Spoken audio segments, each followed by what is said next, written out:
creo que los derechos humanos, si bien nadie duda que los reos tienen derechos humanos, pero yo creo que algo que no se ha hecho y ningún procurador lo ha hecho antes, o por lo menos yo no recuerdo, discúlpenme si usted lo hizo y no me acuerdo yo, pero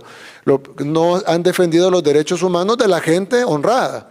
Generalmente defienden como que todo el enfoque de derechos humanos internacional o de las ONGs incluso esté enfocado en los derechos de los delincuentes, que tienen derechos. Nadie dice que los delincuentes no tienen derechos, pero ¿por qué el enfoque es siempre en los derechos de los delincuentes? Y la gran mayoría de la gente honrada,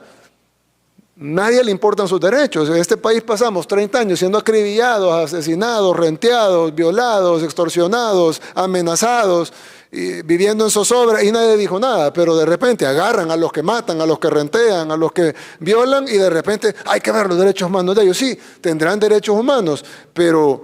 son más importantes los derechos humanos de la gente honrada y creo que eso es algo importante, procuradora, que debe de también investigarse y debe de también reportarse, porque si no, entonces no estamos hablando de derechos humanos, estamos hablando de derechos de los delincuentes, que creo que son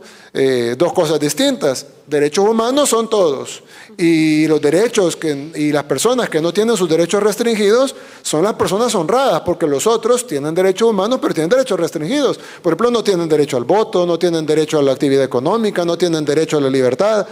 ¿Por qué cometieron un delito? Entonces, si se les restringe, en Estados Unidos algunos no tienen derecho a la vida porque les ponen a la silla eléctrica.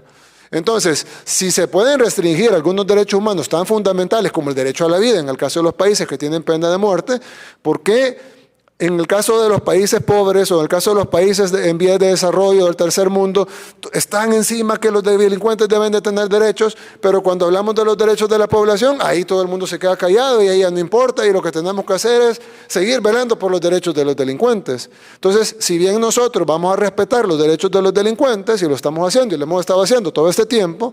pero nuestra prioridad va a ser los derechos de la población honrada, que son los que no tienen sus derechos restringidos porque no cometieron delito.